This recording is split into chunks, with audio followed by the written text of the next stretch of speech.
Well, a very good morning to you from wherever you're tuning in from, and welcome to your Sunday premier political show, Inside Politics, where we review the week's top governance developments and look into the crystal ball in a bid to anticipate how those developments will play out going forward. I'm Jesse Rogers, and I'm not alone. I'm joined by my colleague Emmanuel Toh from our other studios, who'll give us a breakdown of the week that has been and the week that will be coming forward in terms of the expectations and the realities we can expect from the political class in the country. Good morning, Toh. It's great to see you. I expected you to be in the US, but we're back here in the country focusing on the Ruto state visit. What's the latest in terms of the developments? Well, thank you very much, Jesse, and definitely we are back here. We're at home. We didn't travel to the US in a private jet, but we're here, and we're here to do that business that concerns the political arena in the country. And of course, some of those top activities that took the public opinion and of course the center stage in the world of politics was that trip by President William Ruto to the US. It was a historic trip because it was a state visit, the first one since Mwai Kibaki, the retired president, the late Mwai Kibaki, traveled to the US in 2003, and we had that visit coming up just a week ago when President William Ruto made that maiden trip to the US in that state visit. And of course, a lot of goodies, a basket of goodies that have been termed to have come from that trip, starting with that expressway from here to Mombasa, about 472 billion shillings that the US had promised to fund that toll expressway, because Kenyans will have to pay to use it once it is complete, and a lot of other issues, including the Kenya being designated or waiting to be designated as a non-NATO ally in the sub-Saharan area or region. And of course, a lot has been said about the cost of that trip. We did a story actually was done by yours truly here about the 200 million shilling jet that President William Ruto hired from Abu Dhabi all the way to Atlanta, Georgia, and he just came back with it last evening. And a lot of questions were asked whether we are actually preaching water and drinking wine, as to whether the cost-benefit analysis was equal to it, and whether our PR organization or PR people who are around the president were right to allow him to use that jet instead of just chartering a Kenya Airways flight or a local flight here in Kenya.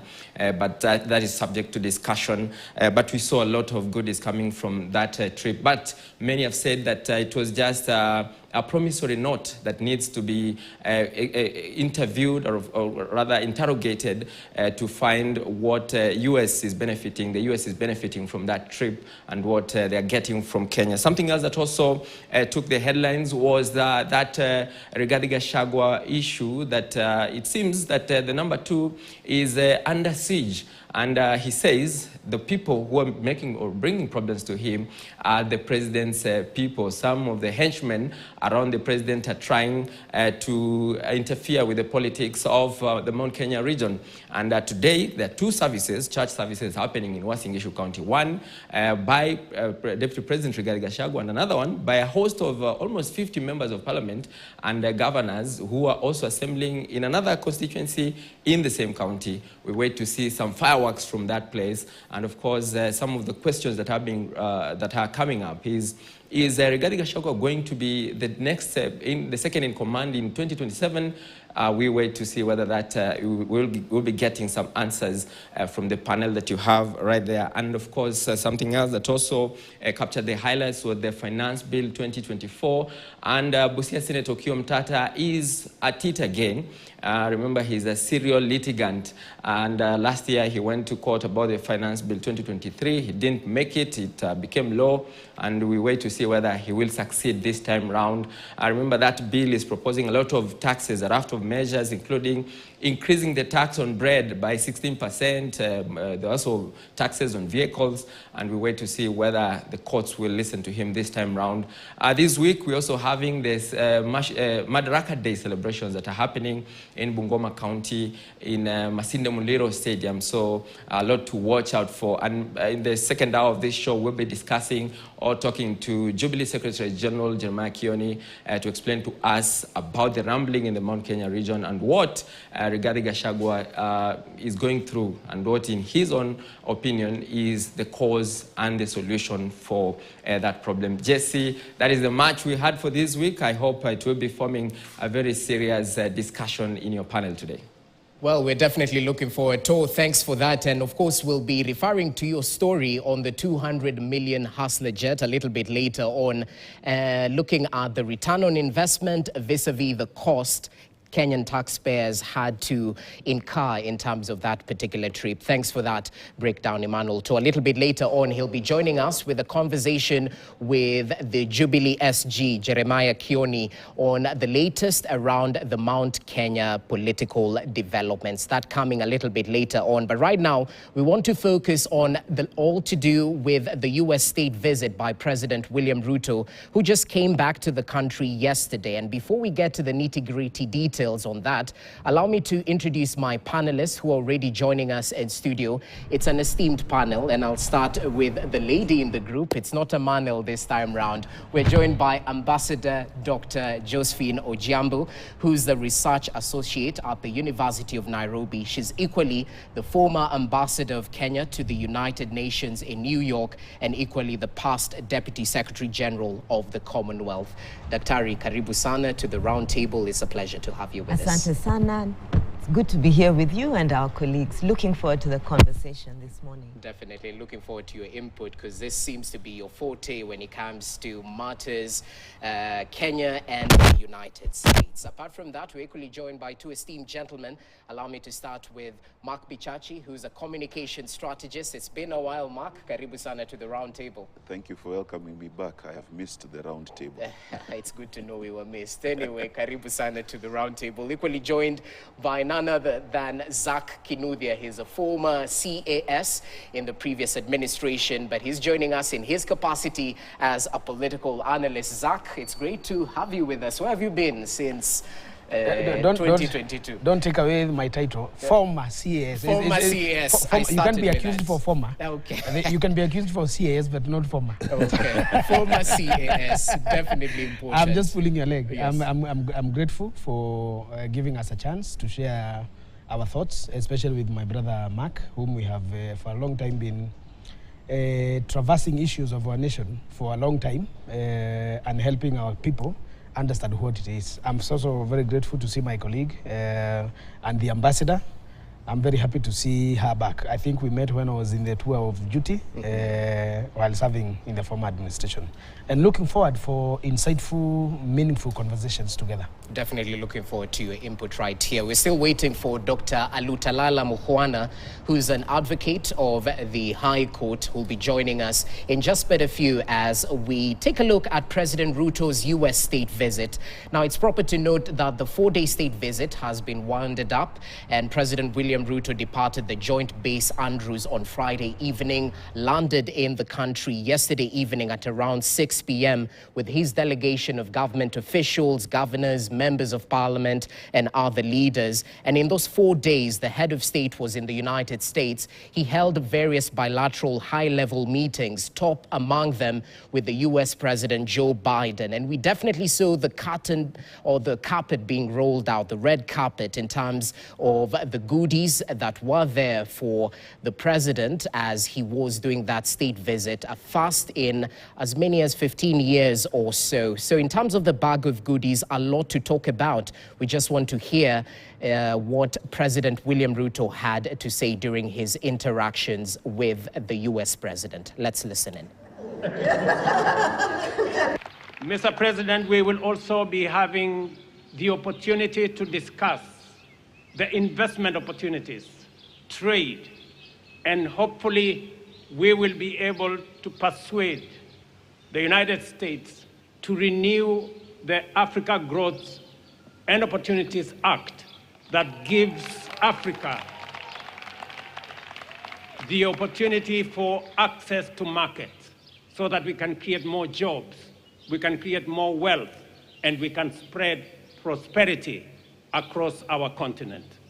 And I see it every day as president, as our two proud democracies continue to draw from the power of the people and the strength of our diversity to write the next chapter in our partnership. Together, the United States and Kenya are working to deliver on the challenges that matter most to our people's lives: health security, economic security, cyber security, and climate security. Okay, just the tip of the iceberg in terms of the bags of goodies right there for Kenya. If I can break it down, infrastructure, we have a deal worth 477 billion in terms of the Usahihi Nairobi-Mombasa Expressway project. Military assistance, we've received 16 refurbished aircrafts, including 8 Huey choppers. In terms of combating corruption, Kenya is set to receive 561 million shillings from the United States for anti-corruption initiatives. There's more in terms of police reforms, electoral reforms, and military training in terms of what we've received from that state visit by President William Ruto, which has just been concluded yesterday as he arrived back in the country. I'd like to begin with you, Dr. Josephine, because this is your forte, having served in various capacities, including in the United Nations. Let's look at what this particular state visit means for Kenya, because it's often said that these goodies don't come freely, that you scratch their back, then they expect us to equally scratch, and this is definitely worrying in terms of what others might look into this. Let's talk about the expectations vis-a-vis the reality, what Kenya should give back when it comes to these deals that were signed, briefly, from your point of view. Thank you very much, Jesse, and good morning to all. I think we need to take a step back in that conversation to what did we leave here anticipating, and what we got, and then we can talk about what that means for us. I think it's important to just paint the scene that our president left behind going to the US. Kenya in East Africa has faced a number of challenges, the regional challenges. The challenges recently of climate change and the disasters that befell us. Beyond that, if you look at our local setting, the issues of some political instability in the recent past, the concerns that are global, COVID-19 and the post-COVID era, and then beyond that, the bulging youth, the youth bulge, and the need to address the issues of unemployment and livelihoods. So that was the scene that the president left Kenya with. This is the first time that, of course, this is the first state visit for him to the US, but for the US, it's the 6th state visit during Joe Biden's reign or his tenure. And if I'm right, the last state visit of an African leader was in 2008, John Kufuor. Yes. So this is actually news. This is something that is, I would say, a very honorable visit. And a lot is expected out of it. And it happens when we are celebrating 60 years of a relationship with the US. So we've got lots to celebrate. But I want to say it also denotes a renewal of interest in Africa and a renewal of interest even in Kenya by this particular administration on the backdrop of what now we have said needs to be resilience, economic resilience, the need for climate resilience, and the need for security resilience. So having that, potentially we came back with a number of things: trade and investment agreements, security agreements, health, education, the digital transformation, the issues of infrastructure, both infrastructure that's physical, like the road that we're all speaking about, and then the virtual infrastructure. And if I haven't mentioned climate, let me do it now. Climate and the issues of clean energy and the people-to-people ties. Having said that, your question is, what does it portend for us and for the US? There's a lot, but I want to say our interests are based on shared values and are therefore mutual. Values of democracy, equity or equality, freedom and human rights are things that were underscored several times. So the interests that flow out of that discussion are mutual. the need for, should I say, improving and augmenting our security capacities, and we can go into that, are mutual. Kenya is a trusted ally in the Horn of Africa.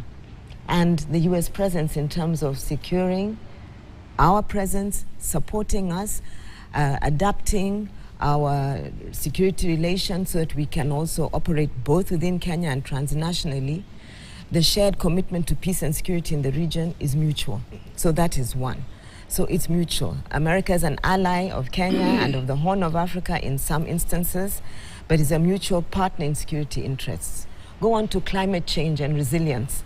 We mentioned the fact that there was a lot discussed on climate. We listened to the MOU signed around the issues of the clean energy and climate resilience strategic framework. And we know that this will help industry. It's an industrial partnership on climate and clean energy. And if we boost industry, we're boosting Kenya. But of course, that will be investments from the US. So again, mutual interest.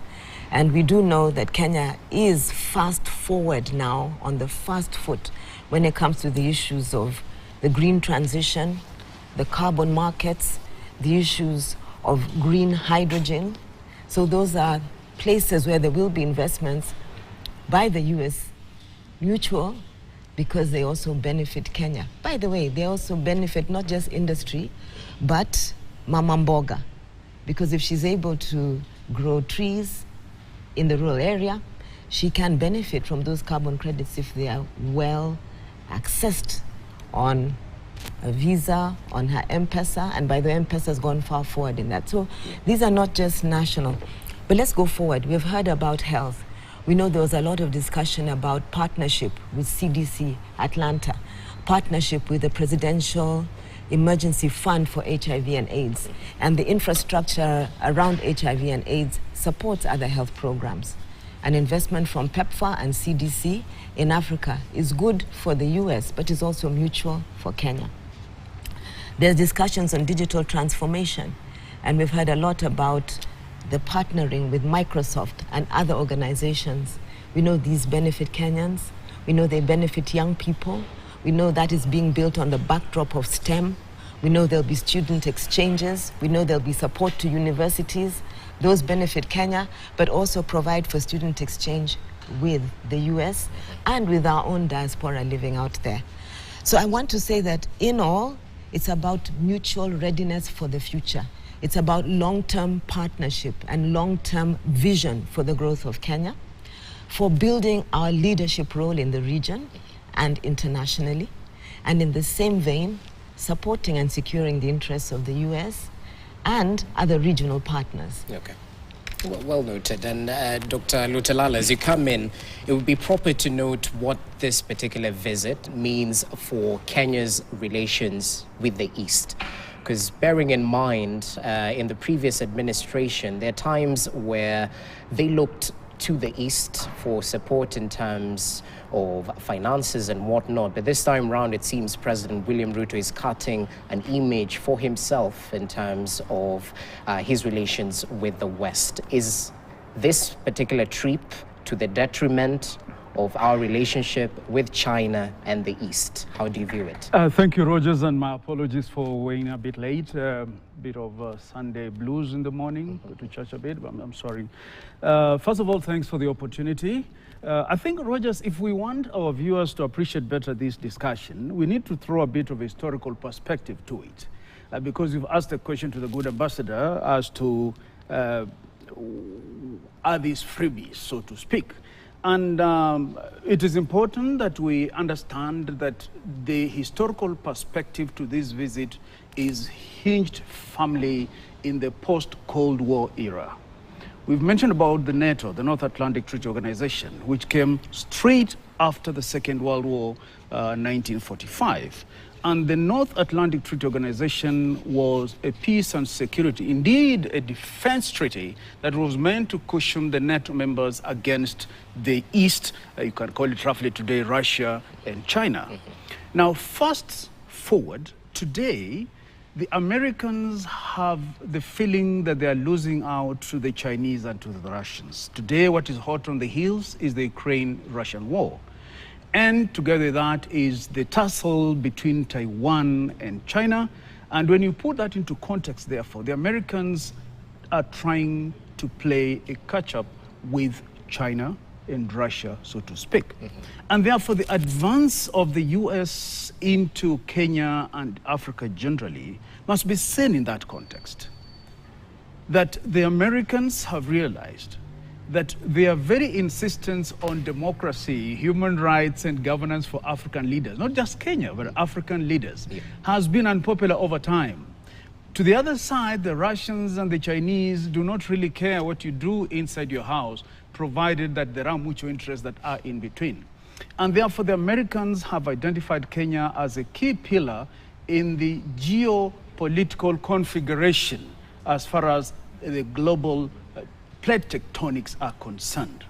And so, yes, Kenya is useful to the Americans. It's not for nothing that our president has been accorded that very, very high accolade of paying a state visit to the United States, right up to taking his seat in the Oval Office. Whether or not this relationship with the Americans will hurt our relationship with the Chinese and the Russians is yet to be seen. Singapore did it very well, was able to benefit from the good relationship with the West, while at the same time not hurting their relationship with the East. So it all depends on what the president and his key advisors in diplomacy and security will advise him. But behoves to say that as Kenyans, what the president has brought home is huge, extremely huge. And its ramifications are even exponential. It all depends on how the government will calibrate this benefit that we have received, and most importantly, the whole pandemic of corruption that has the tendency of eating and gobbling whatever resources that come into this country. Thank you.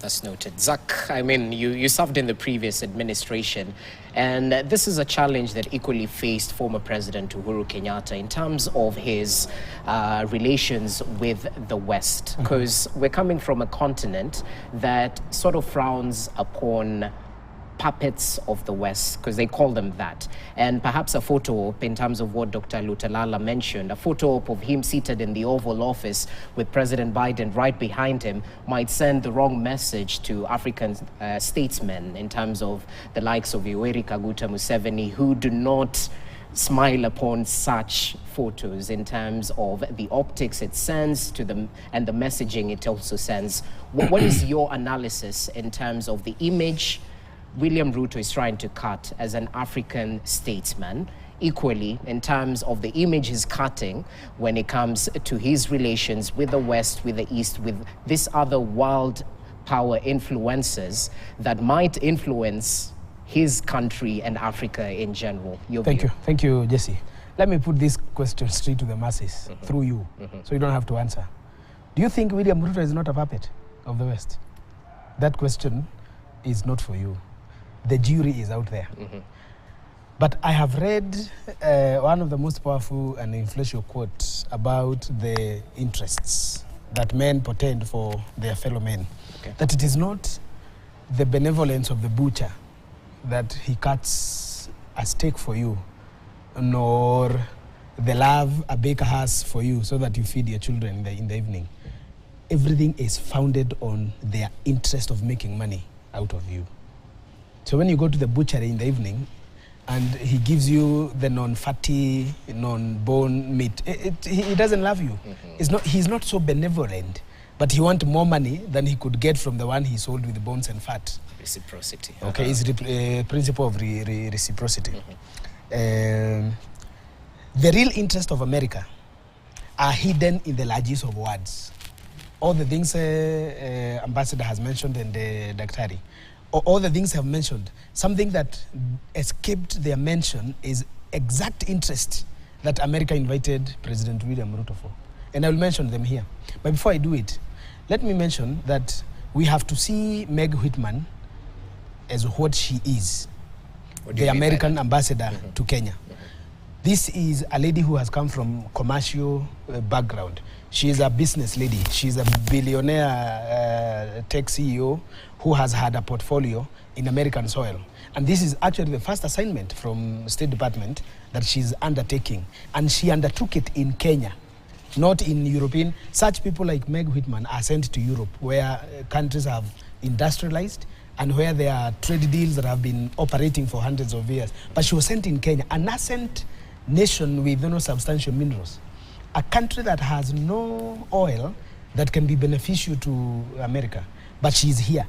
If you look at how she has been dealing with us as a country, Meg Whitman from first day has been particular on ensuring that American companies have a foothold in African soil, particularly in Kenya, for particular reasons. By the way, this state visit was not supposed to be what you have seen. It was supposed to be more, because she had even secured a congressional, speech, an address, a joint congressional address, yes, which of course Republicans could not fathom for many reasons. American interest, and I go straight because for me I'm a politician. I may not be able to put very good words where there are none. Straight on, America want nothing else but to expand the mother base. They have wanted this since Jomo Kenyatta.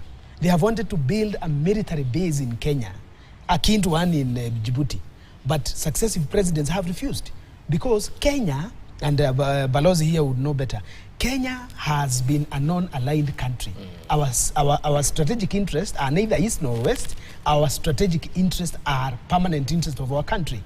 What is Kenya's interest? So if those interests are found in the east, then we pursue the east. If those interests are found in the west, then we pursue the west. But we must not be seen to be totally married and emasculated by either. And I was very disappointed by President Ruto's answer to Richard Quest, CNN, by saying Kenya neither faces east nor faces west, it faces forward. That is diplomatic ignorance. He has no understanding whatsoever of that question. And I would rather he would not have answered it, because it has left the egg on the face in the public setup. Everybody from America, Caribbean, Europe could not understand what an answer, because this is what he's used to telling Kenyans who always clap to what he says here, because semantics sometimes should be saved for the local. But when you go into an international space, stand up as what you should. So what Americans are pursuing here, it is not that William Ruto has been called to State House to White House for all the things that we have been told. The expressway, this expressway was here. It has been put to Kibaki, has been put to Uhuru, but both refused. This Mombasa, Nairobi, it has been there. When we talk about other diplomatic things, like whatever will happen, my thinking and what I think I would say on top of hills is that, one, America want nothing less but an expanded military presence in Mada Bay in Lamu. And they have done it. In these agreements, 3-kilometer runway has been suggested and funded. Part of the goodies that he's coming with is that Mada Island in Lamu will have a 3-kilometer long, what is it called? That thing. Secondly, William Ruto has been called to State House for discipline. To White House? Sorry. When I say State House, forgive me. To the White House to be disciplined because of his wobbling diplomatic stance. When Ukraine is fighting with Russia, he seemed to be dealing with Russia at some point. When Gaza is being demolished by Israel, he seemed to be condemning Israel. When Africa take a position of Palestinian, the African Union stand on such things as occupation, that Africa does not condone any occupation. So when they took a position with Palestine, President William Ruto took it again with Palestine. Yet, he should know America has its interest in those two particular wars. Where is he? When he hosts Ibrahim Raisi here, the late, and may God rest his soul in peace, when is he hosting America here, rather Iran here, and Iran is the one fighting Israeli in. So he's being, they say, our puppet doesn't seem to be knowing what he's doing. Call him home. Let him eat, let him take a bath. Once he sit down with us, we will warn him against wobbling and taking positions that are not diplomatically correct for the US policy. Well, the straight shooting CAS has said it as he views it. We have to take a break, but Bichachi, do you agree with his term in 30 seconds or so in terms of puppet of the West before we cross over to the interests US have in Kenya? Briefly. First and foremost, it is impossible for any two human beings to engage without mutual interest. That is clear. Yeah. To then decide that one side is potentially evil is not true to the geopolitical realities of the world today. And when we come back, we will discuss even factors such as the United States proposing to ban TikTok in 2025. There is a geopolitical shift happening in the world, and Kenya happens to be a very important cog in that particular wheel. Interesting. Let's take that short break. We have bills to pay. The conversation is getting heated, so do stay with Inside Politics. We'll be back in a few.